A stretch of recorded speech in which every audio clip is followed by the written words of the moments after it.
आधुनिक music present.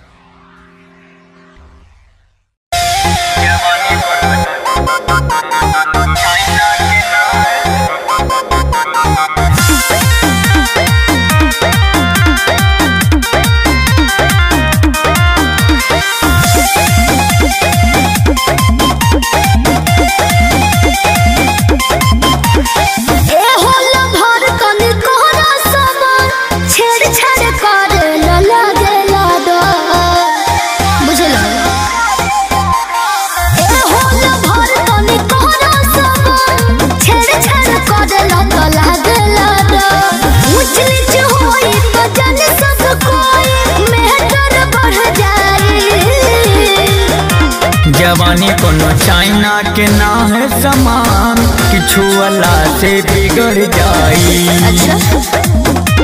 जवानी कोनो चाइना के ना है समान, किछु वाला से बिगड़ जाई।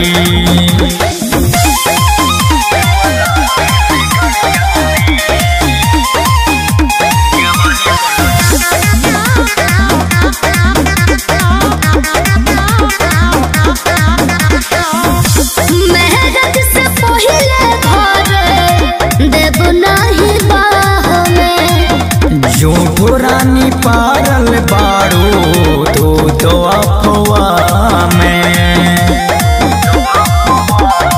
सुनो महरज से पहले घरे देव नहीं बाह में। झूठो रानी पारल बारू तो अफवाह में।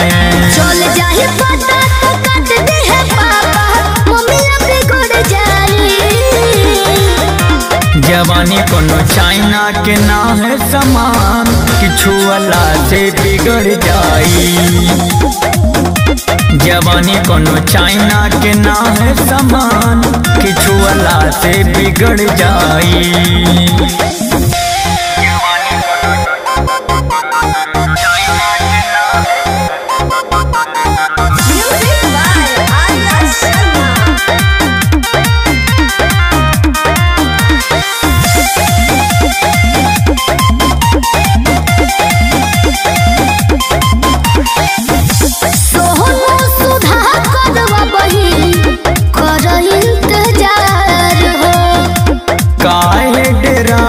जब तू कैले बाड़ू प्यार हो, सोहनो सुधा करवा बही कर इंतजार हो।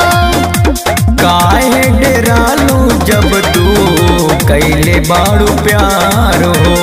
कहियो आशीष के पड़ जाए खिस फेरू महंगा पड़ जाए। जवानी कोनो चाइना के ना है समान, किछु वाला से बिगड़ जाई। जवानी कोनो चाइना के ना है समान, किछु वाला से बिगड़ जाई।